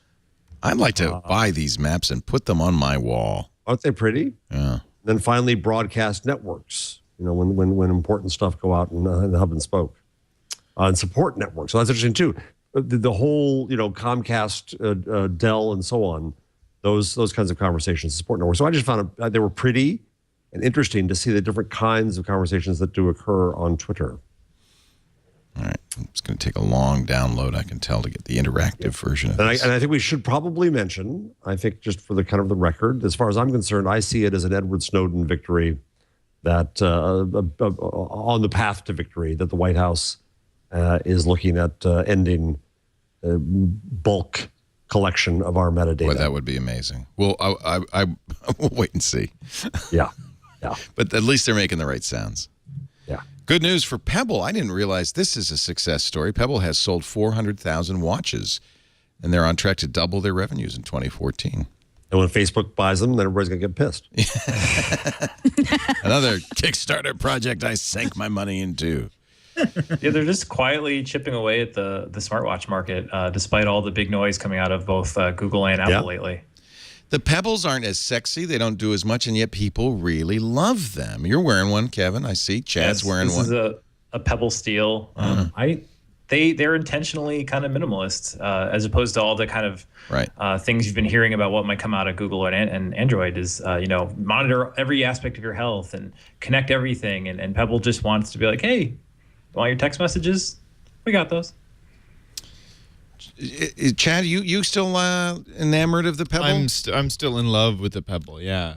Why? It does basically everything I needed. It allows me to do triage on my digital life as fast as it all comes in. And so instead of pulling out my phone or if I'm in a rush, which happens all the time, where I'm trying to get somewhere or I need to do something to focus on, instead of pulling out my phone, interrupting my life, I can basically look down on my wrist and see whatever notification or whatever thing sort of popped in. And it's expandable, and the battery lasts a really long time. It's really simple. This kind of blew me away. I love that it's not a touch screen.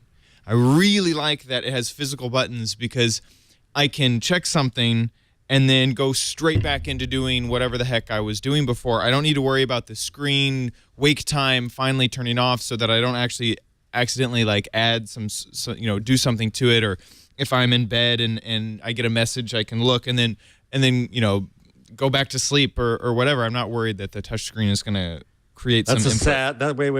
Wait there, Chad. That's sad. Well, that's what you do. I mean, everyone has this story. Even I don't pick up the phone when it buzzes. Well, yeah. I mean, you don't have to. You don't have to. I can look and see who it's. Oh, it's mom. Just dismiss. I don't need it. They just released the 2.0 firmware, the 2.0 app and app store, and they're starting to get a little interactive, just a little bit of back and forth. So I have a watch face or an app on here called Glance, and shows the weather, shows the time, and then when someone texts you, you can actually respond to them with one of your preset responses. So so it has touch? No, it's preset the response. So you press a button. I get it. I can set the lower right button to be like text so response. Primitive. Wow. You can't see my eyebrows on the audio feed. Scary High School Musical. As Chad was saying, this is nice. It's nice to not have a touchscreen. It's nice to not get completely out of your zone and have to like type out like, can't talk right now, Gina, explaining Pebble to Leo. I can actually just hit the bottom right button. And you already have that as a preset? Well, yeah, and I can tell you how the dog did on his walk, and I can just say 10-4 and all kinds of stuff.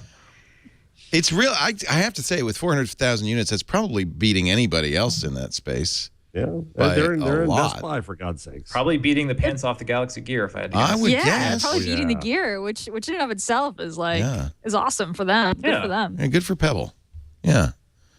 Good for Maker Studios, the YouTube network, which produces PewDiePie, sold to Disney for $500 million.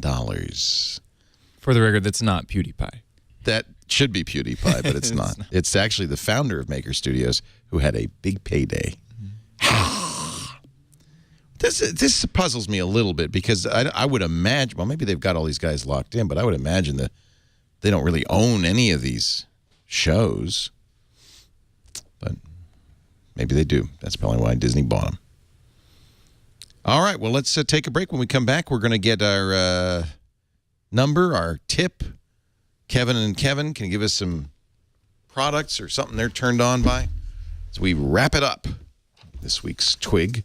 Our show today brought to you by Atlassian, the folks who created the world's most powerful and customizable issue and project management system, Jira.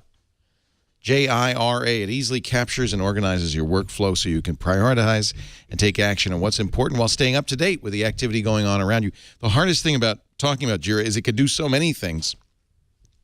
It's hard to really describe. Believe me, you can use this. It lets you, if you've got a team, a software development team, you can capture, organize, and prioritize all the issues, tasks, features, and bugs. It gives your team a simple, intuitive interface for collaborating with one another in real time. Integrate your documents, your planning documents, your backlog, all a code repository in one platform using REST APIs, integration with Git, so you can follow your code all the way from start to finish through delivery in one single system. Expand infinitely in any direction with thousands of Jira add-ons, including test management, time tracking, project management, hundreds of other uses. If you've got a big project in the works, follow along with 25,000 other companies, 70% of the Fortune 100, and NASA, and get Jira. And avoid the problems of the mythical man month. Stay in the loop with notifications via email, chat, app mentions, or RSS. Monitor streams of activity, self-updating reports and dashboards. Atlassian.com/twig for more information. Atlassian.com/TWIG. Monthly plans start at $10 a month for up to 10 users, but you could try it free for 30 days when you visit Atlassian.com/twig. Make life easy with Jira. Thank you, Atlassian, for your support of This Week in Google. Now we begin with Gina's tip of the week. Leo, you don't have your Pixel there, do you? I don't. You're not on your Pixel. We're going to have to make Jeff do this. Yeah, yeah. I don't know. It's not going to quite be the same. This is something that not a lot of people have Chromebooks, but I thought it was really, really interesting. It's especially interesting with the Pixel. But Control-Shift-Refresh on the Chrome OS rotates your browser so 90 degrees. I think it did it. It's a square. It's a square. Oh no, it's 4:3, isn't it? Or 3:2. So you can kind of hold it like a book and go up and down. I mean, it's totally weird and crazy, and probably not something you could use unless you were, I don't know, drinking your coffee in the morning and browsing the Times or something. But still kind of cool. I thought. Good would be on the Chrome box. So the Chrome box, you drive a TV screen, which means you can give you a portrait mode screen. That would be good. Yeah. Yeah. I was thinking, back, Gina. Oh no! Now it's going. Now it's upside down. Oh, it goes all the way around. Yeah, it keeps going. That's a very. If you hooked up a keyboard and mouse to it, I mean, I've seen a lot of developers who like to have their screens in portrait mode, right? Because they get the longer scroll in their code. How did we not know about this? That's what puzzles me. They tweeted about it today, and I was like, "What?" I tried it on my Pixel, and I was like, "What?" Avid reader, press Control-Shift-Refresh. So that will be good. It's particularly good on the Pixel because it's got the touchscreen. Yeah. Because typing like that doesn't really work so well. But you do, scrolling works. If you were I looking had at one something other quick inappropriate, thing that I'm kind of excited about. Hold on, Kevin's saying something. I don't know if you can hear him. What did he say, Kevin? Sorry, I was saying, if you're looking at something inappropriate, you can then use the keyboard as your shield to make sure the person on the train next to you can't see what you're looking at. You do it. It's upside down. Sideways. Right. Just a tip for you commuters. Okay. I had that problem lately. I've been watching shows on the PATH train coming back on my Nexus 7, and just kind of cable shows. But you hit the sex scene. And they're not, not even X-rated, but you kind of feel a little awkward next to you, so you switch off. Yeah. I had to do it twice on one train ride the other day. They're totally addicted to girls. Something else. So this is where you need the Oculus Rift. You can just sit there on the path. That's right. They still can hear you go, whoa! Jeff, did you have a number you'd like to share? Gina has something else, I think. Oh, I'm sorry. That's okay. I had one. Oh, this one's good. Yeah. This is pretty good. So LastPass, which I know Leo, at least you know and love, and you too, Kevin Purdy. Yeah.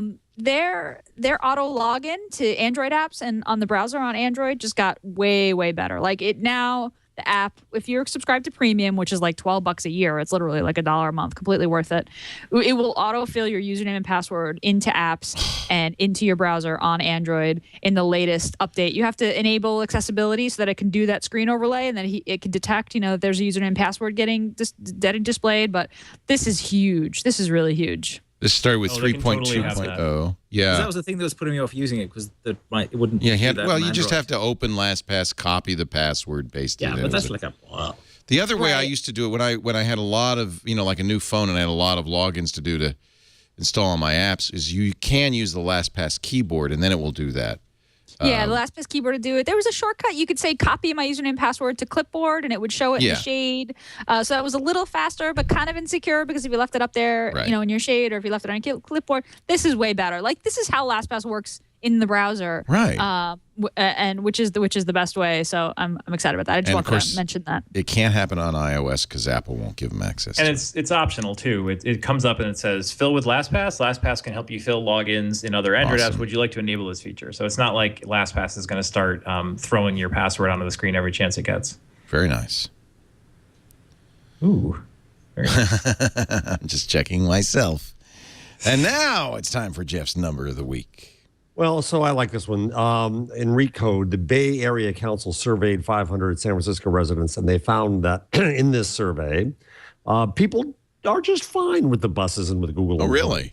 72% had strong or somewhat favorable reviews of tech workers. 57% had strong or somewhat favorable reviews of employee shuttle buses, and 67% said that allowing them to pick up and drop off at limited number of bus stops is just fine. Thank you very much. Well, we knew that. It was just a small group of people who I make a point. I mean, it's very expensive to buy a house in San Francisco, but it always has been. That's why I live in Petaluma. Would you prefer Detroit? I mean, Right. Yeah, good point. Let's start with Kevin Purdy. You got a pick or something you'd like us to? Buffalo, for that matter. Would you rather be in Buffalo? Not right now. Boy, wow! I have to put up with this. Not right now. Unroll me. Is it snowing? No, it's not warm. I will say that. Yeah. There's sun. You can actually see it on my pale face.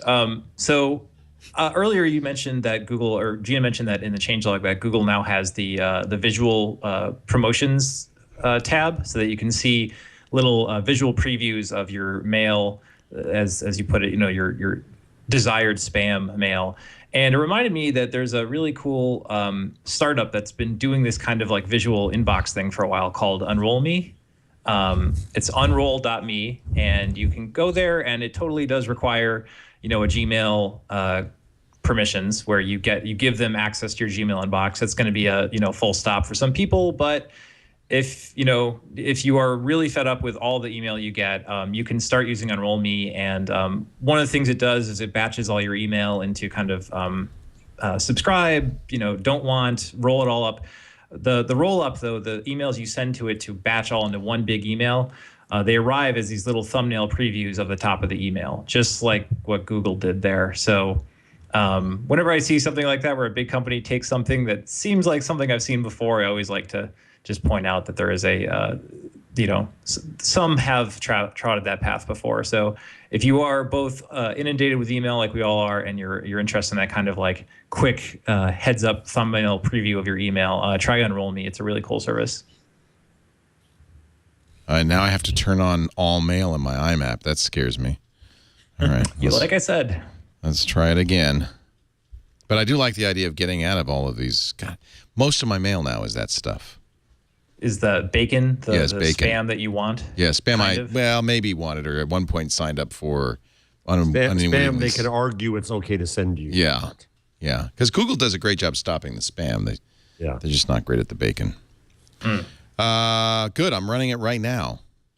Thank you for. I've been using it for a while, and you can see like some of them. It'll show a nice little preview of what the don't message unsubscribe was. to Night Attack. Well, I didn't unsubscribe. I rolled it up, so now it'll come in.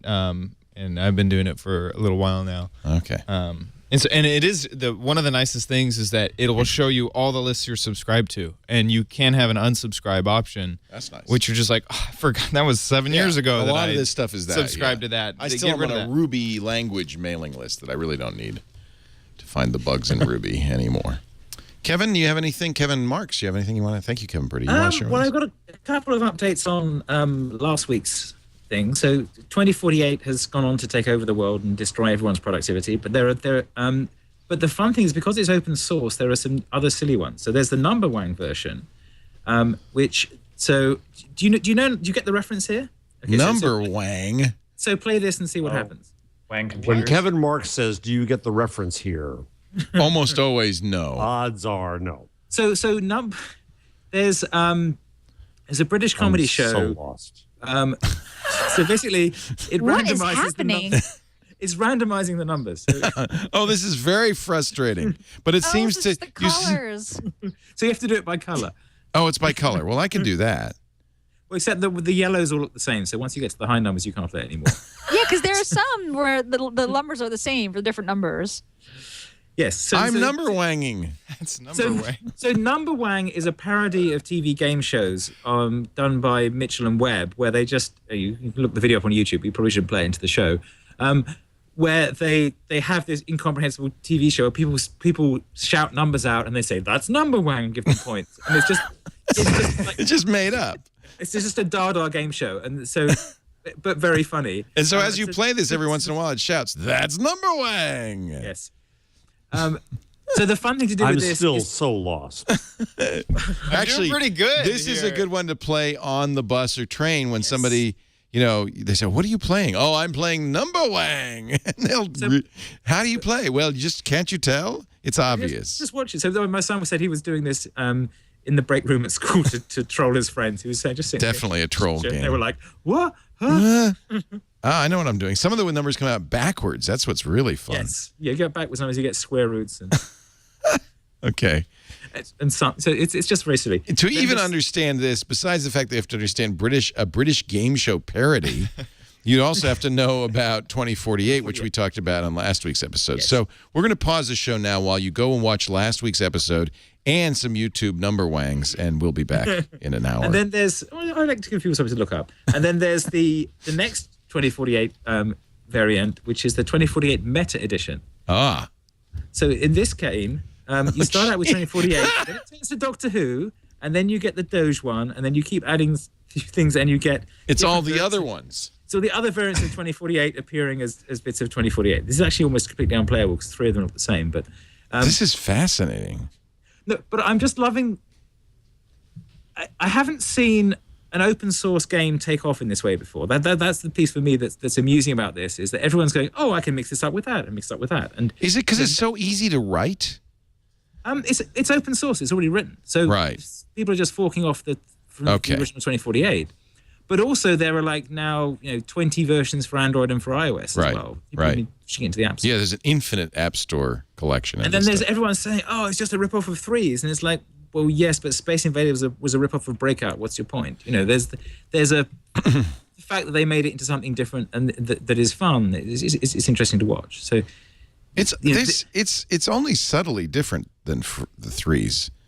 But that's the point. But it's a refinement. It's actually more fun to play than 3. It is more fun, I think. But Lisa, who's a master at 3s, won't play it. She says it's ruining. It's like playing badminton if you're a racquetball player. It ruins your. No, it probably would ruin your 3s game. You just get cross with 3s. Like, why are these things pink and blue again? Right. Right. It seems like the only difference is the way the tiles move, as far as I can tell. And I haven't spent a lot. So the way the tiles move all in one go here, which is actually nicer than 3s, but also the fact that they're powers of 2 rather than 3 means that you don't have that awkward 1, 2, 3. Yeah, it's prettier. Yeah. You don't have to seed it with 1s and 2s. Wow. So then another update on something else I mentioned last week was this Tantex people-focused mobile communication, yes. which is part of the IndieWeb stuff. Yes. And he did a post. So I showed you the post of trying to put link icons on your homepage so that people could contact you. Mm-hmm. And he went through and worked out what all the URLs are for different ones. So this is quite fun. So basically, you can put these kinds of links on your web page, and if people click them, it will launch that app, and they can have a conversation with you in that particular app. So if you any browser will understand these? No, this is particularly focused on mobile. So this is Android and iOS. Some of them will work with other browsers. He documents which ones do and which ones don't. And some of them don't work at all. Apparently, the Gtalk thing has been dropped by Google, which makes it quite hard to do that. But if you do SMS:/email address, both Android and iOS will then open a chat with you using either Hangouts or iMessage, which is interesting. So would you suggest people make a page on their website with these links for mobile users? This is what we're experimenting with. The idea is that you want to have a contact me page, but he's saying, well, we couldn't make a contact me page that you can actually contact people on. Right. Most people on the phone, and they don't want to copy and paste something and do that. How do we do this and they don't necessarily want to use email. They want to use the chat things that they've got. So how can we make that work? TANTEK.com, URLs for people-focused mobile communication. I like this idea. And there's a homebrew website club tonight in San Francisco at Mozilla again, because it's Wednesday. So what's the address for that if you want to know more about the homebrew? IndieWebCamp.com is the best address. IndieWebCamp.com. Yes. And the homebrew website club, which meets every other Wednesday right after work. And I have one other thing which I kept till last because it's funny, but it's also on YouTube, so you can edit it out later in case it blows up. I will put the link in the chat. All right. I'm going to click the link now, and we shall find out more. This is a generic brand. Oh, I've seen this. This is awesome. Let's end the show. Before we do this, I just want to thank you, Kevin Marks, for being here. As always, a great pleasure. He is a man who is changing the world even as he speaks, and we appreciate your time. Kevin What about Purdy. Jeff's number? Huh? We got a number, didn't we, Jeff? Yeah, we did.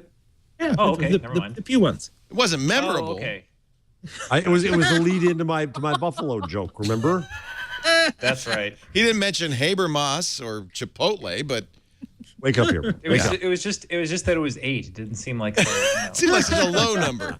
It seemed like such a low ball. I apologize. And then Kevin had all the numbers we need for the next 10 years. Yeah, lots of numbers there. Numberwang. Lots of numbers with Numberwang. We want to thank Kevin Purdy for joining us. CompleteAndroidBook.com, right? Or actually just theperdman.com. Perdman, just do the Perdman. Links just the Perdman, and I'm on Twitter as Kevin Purdy, all one word. Great to have you. Good luck with the remodel.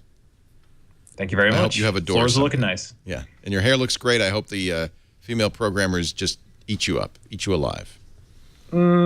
Yeah, somewhere in between those two. Gina Trapani spends her last show in the basement. We're so sad to say goodbye to Mom's basement. I wish you all the best in your move. Thank you. And I actually have a quick announcement. ThinkUp is open to the public. Yeah, we opened it up this week. ThinkUp.com. You should come join us. Everybody, I'll just you know what, real quickly. That's why you were doing ops in the middle of the night. Yeah, That's now exactly we know. Why we're doing ops in the middle of the night. Exactly. Yes, we're like RDS. I'll just show you. I'll go to leolaporte.thinkup.com, which is my ThinkUp page, and you can see all of the insights you get it. People who followed you. Matthew Ingram can thank me for more people seeing his tweet. 451,398 to be. Oh, that's interesting. So it's the intersection. Because I have so the shared followers don't count. You actually do an intersection on it. Wow. We And fudged a out little. of joint, yeah. Yeah, we fudged a little. You got a big tweet here. Oh, the petition and daylight savings. That's still a beloved tweet. I don't think we're going to ever get it, but Geez, Leo, I laughed at the favorite that you had about Derek the bespoke app from Pawazek. that was a year ago. Yeah, he was talking. It was a year ago. I think it was Dave Morin who said, "I have 2 iPhones, each of them with a custom designed, one-of-a-kind bespoke app I had built for my assistant." Always on offense, never on defense. It's funny even a year later. It's fun. That's what's fun about this. Even if you don't, use it for anything else, just going through it is really, really fun. See who follows you, see who adds you to lists, see what your most popular tweets are, how many times you tweeted, things like that. It's really great stuff. What the best times to tweet are, and enough about me. My tweets contained the word I, me, mine, or myself twice last week. That's 6 times fewer. I'm getting better thanks to ThinkUp. Nice job. Yeah, thinkup.com. Join, and you'll get these kinds of insights yourself. Congrats, Gina. Thank you. That is wonderful. Thank Congratulations. You can also follow Gina on Google Plus and her blog, where she hasn't been posting much lately I haven't for posted in a obvious while. reasons, is Yes. smarterware.org. Jeff Jarvis is at buzzmachine.com, professor of journalism at the City University of New York, the author of Public Parts and Gutenberg the Geek, all on Audible as well as on Amazon and everywhere else. These dulcet tones. So nice to see you all. Thank you for joining us. We do This Week in Google at 1 p.m. Pacific, when Leo's not playing around with the internet. 4 p.m. Eastern Time, 2000 UTC on twit.tv. Please watch live if you can every Wednesday, but if you can't, don't worry. On-demand audio and video available after the fact always at twit.tv/twig or wherever you get your podcasts. Thanks for joining us. We'll see you next time. Now let's end with this generic brand video thanks to Kevin Martz. Have a great week. Bye-bye. We think first of vague words that are synonyms for progress and pair them with footage of a high-speed train. Science is doing lots of stuff that may or may not have anything to do with us. See how this guy in a lab coat holds up a beaker? That means we do research. Here's a picture of DNA. There are of people in the world, especially in India. See how we're part of the global economy? Look at those farmers in China. But we also do business in the USA, or want you to think we do. Check out this wind energy thing in Indiana, and this blue-collar guy with dirt on his face. Also, we care about the environment, loosely. Here's some powerful rushing water and people planting trees. Our policies could be related to these panoramic views of Costa Rica. In today's high-speed environment, stop-motion footage of a city at night with cars turning quickly makes you think about doing things efficiently and time passing. Lest you think we're a faceless entity, look at all these attractive people. Here's some of them talking and laughing, and close-ups of hands passing canned goods to each other in a setting that evokes community service. Equality, innovation, honesty, and advancement are all words we choose from a list. Our prophets are awe-inspiring, like this guy who's looking up and pointing at a skyscraper or a kite while smiling and explaining something to his child. Using a specific ratio of Asian people to black people to women to white men, we want to make sure we represent your needs and interests, or at least a version of your skin color in our ads. Did we put a baby in here? What about an ethnic old man whose wrinkled smile represents the happiness and wisdom of the poor? Yep. That's an ad for a stock footage company. That's Oh, my God, that's awesome.